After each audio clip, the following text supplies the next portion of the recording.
প্রতিদিন 4 থেকে 5টা রিলস ছেড়েও এখনও রিলস সেটআপ পাননি, মনের মতো ভিউ পাচ্ছেন না, তাহলে আজকের ভিডিওটা আপনার জন্য।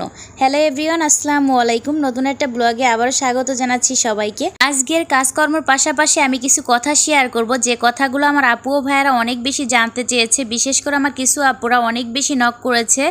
আসলে আপু অনেক ভিডিও দিচ্ছি, তারপরে মনের মতো ভিউ পাচ্ছি না, 100 থেকে 200-এর উপরে ভিউজ হচ্ছে না বা সেটআপ পাচ্ছি না। কেন হচ্ছে এরকম? যাই হোক, কিছু জিনিস হচ্ছে আমাদের মেনে চলতে হবে। সেই জিনিসগুলো মেনে চলে হয়তো খুব দ্রুত আমাদের সেটআপটাও আসবে, ভালো ভিউজও আসবে। একটা কথা হচ্ছে, আপনি অনেক বেশি রিলস ছাড়বেন সেটা না, আপনি নিয়ম মেনে 3টা বা 4টা বা 2টা রিলস ছাড়েন, টাইম মতো ছাড়েন। আর রিলসের ভিতর এমন কিছু অপশন থাকবে যেগুলো দেখে মানুষ রিলসটা প্লে করবে, যেমন ক্যাপশন, হ্যাশট্যাগ বা ভালো একটা টাইটেল। এগুলো থাকলে কিন্তু মানুষ আপনার ভিডিওটা প্লে করবে। আমার দেখা অনেক আপুর ভিডিও আছে, রিলস ভিডিও বিশেষ করে দেখার মতো কিছুই না, শুধুমাত্র হ্যাশট্যাগ বা ক্যাপশনের জন্য ভিডিওটা ভাইরাল হয়েছে, অনেক ভিউজ হচ্ছে বা সেটা থেকে তারা সেটআপও পেয়ে গেছে। এমন কিছু ক্যাপশন ব্যবহার করুন যাতে মানুষ ইন্টারেস্টিং হয়ে আপনার ভিডিওটা প্লে করে। আর আপনি দেখা গেল রান্নার ভিডিও দিচ্ছেন বা কমেডি ভিডিও দিচ্ছেন, সেই কোয়ালিটি বুঝে আপনি কিছু হ্যাশট্যাগ ব্যবহার করুন। এমন না যে আপনাকে অনেক বেশি হ্যাশট্যাগ ব্যবহার করতে হবে, 4টা থেকে 5টা বা 10টার ভিতর হ্যাশট্যাগ ব্যবহার করুন। আর আমরা সাধারণত জানি রিলস ভিডিও 1 মিনিট বা 90 সেকেন্ডের ভিতর তৈরি করতে হয়। আমরা সাধারণত চেষ্টা করি রিলস ভিডিওটা খুব ছোট রাখার। আমরা সবাই জানি এখন মানুষের ধৈর্য খুব কম, একটা রিলস ভিডিও দেখতে গেলে উপরে ধাক্কা দেয়। এজন্য চেষ্টা করব সবসময় 4 সেকেন্ড থেকে 10 সেকেন্ডের মধ্যে রিলসটা রাখার। এতে করে খুব দ্রুত ভিউজটা আসবে আর মানুষ খুব দ্রুত শেষ করতে পারবে রিলস ভিডিও। আসলে কিছু নিয়ম আমরা যদি মেনে কাজ করি তাহলে কিন্তু দ্রুত সফলতা আসে।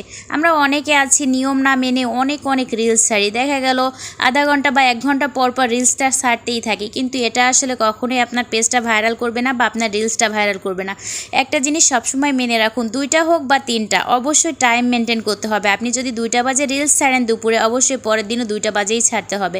সকালে দেখা গেল 10টা বাজে রিলসটা ছাড়তেছেন, পরের দিন আবার সেই 10টা বাজেই রিলসটা ছাড়বেন। এতে করে আপনার রিলসটা ভাইরাল হওয়ার সম্ভাবনা থাকবে। আর এখন বর্তমানে আমরা সবাই জানি সবার একটু রিচ ডাউন চলতেছে, যেহেতু আমাদের অনেক দিন পর পেজটা অ্যাক্টিভিটি পাচ্ছে।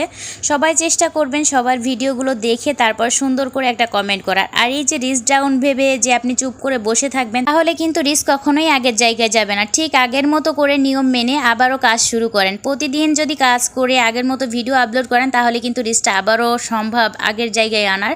আর প্রতিদিন চেষ্টা করুন মানুষের ভিডিও দেখার আর সবাইকে গঠনমূলক কমেন্ট করার। আসলে একা কখনো এই পথে সামনের দিকে যাওয়া সম্ভব না, সবাইকে নিয়েই এগিয়ে যেতে হবে। যাই হোক, এটা ছিল আমার অনেক দিন আগের একটা ভিডিও, যেহেতু এর ভিতর হচ্ছে পরিস্থিতি খুবই খারাপ ছিল, লং ভিডিও একদমই দেই নাই। আর আজকে চেষ্টা করলাম আমার ছোট্ট ভিডিওটা আপনাদের সাথে শেয়ার করার। আর অনেক আপুরা আসলে এই কমেন্টগুলো বেশি করেছে, মেসেজ করেছে যে আপু রিলস ভিডিও কিভাবে ভাইরাল করব বা রিলস সেটআপ কিভাবে পাবো।